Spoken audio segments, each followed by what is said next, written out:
Hi friends, welcome to our channel. మీరు చూస్తున్నారు కానీ ఏంటని జనవరి 26 నుంచి కొత్త పథకాలు అనేది రిలీజ్ కాబోతున్నాయండి.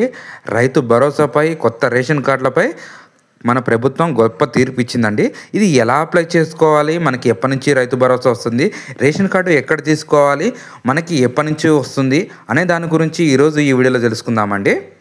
చెప్పుకుండే ముందు మీరు ఎవరైనా మన ఛానల్ని కొత్తగా చూస్తున్నట్టయితే సబ్స్క్రైబ్ అనేది చేసుకోండి, పక్కన ఉన్న బెల్ ఐకాన్ క్లిక్ చేయండి, అలాగే లైక్ అనేది చేయండి. లైక్ చేయడం ద్వారా తెలియని వారికి తెలియపరిచినట్టు అవుతుంది కాబట్టి లైక్ అనేది వెరీ ఇంపార్టెంట్.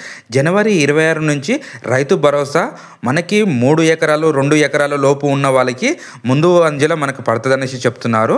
మనకి ఇంకా 5 ఎకరాల పైన ఉన్న వాళ్ళకి నెక్స్ట్ విడత పడుతుంది అనేసి చెప్తున్నారు. ఇది అనేది వెరిఫికేషన్ జరగడానికి ఈ టైం అనేది తీసుకుంటున్నారు. ఇదంతా జరగడానికి మనకి ఇంద్రం మిల్లులు కూడా మనకి 26 జనవరి నుంచి ఇస్తామన్నారు కాబట్టి ఈ వెరిఫికేషన్ అనేది కొద్దిగా టైం పడవచ్చు. కొంతమందికి అనేది రిలీజ్ చేస్తామని చెప్పారు. అలాగే కూడా ఇంద్రం మిల్లులు, కొత్త రేషన్ కార్డులు, రైతు భరోసాపై మంచి గొప్ప తీర్పు ఇచ్చారు. ఇవన్నీ అమలు అయ్యేలోపు టైం పడుతుంది కాబట్టి ఒక్కొక్కటి చేసుకుంటూ వస్తారన్నారు. కాబట్టి ఇప్పుడు ఇంద్రం మిల్లులు అనేది ఫస్ట్ విడతలో మనకి రిలీజ్ అవుతున్నాయండి. ఏమి లేని వాళ్ళకి, ఓన్లీ ఇళ్ల స్థలం ఉన్న వారికి ఫస్ట్ విడతలో ఇంద్రం మిల్లు ఇస్తామన్నారు. రేషన్ కార్డులపై కూడా మనకి గొప్ప తీర్పు చెప్పారు.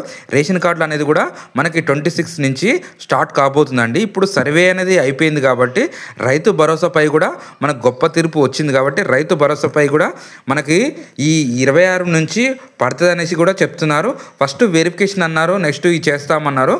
కానీ మనకైతే టైం అయితే 26 జనవరి రోజే మనకి మీటింగ్ అనేది పెట్టేసి క్యాబినెట్ మీటింగ్లో ఏదనేది మనకి చెప్తామనేసి కూడా చెప్తున్నారు. స్థలం ఉన్న వారికి ఇంద్రం మిల్లులు కూడా కేటాయిస్తామని చెప్పారు. ఇంద్రం మిల్లు ఎలా ఉంటుంది అనేసి కూడా నమూనా కూడా మనకి రిలీజ్ అయిపోయింది.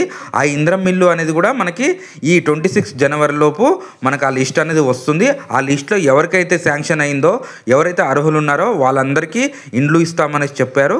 రైతు భరోసాపై కూడా ఎటువంటి కబ్జా భూములు లేని, మనకి ఏదన్నా కౌలు భూములు ఉండే వాళ్ళకి రైతు భరోసా కూడా ఇస్తామనేసి తెలిపారు. Thanks for the watching.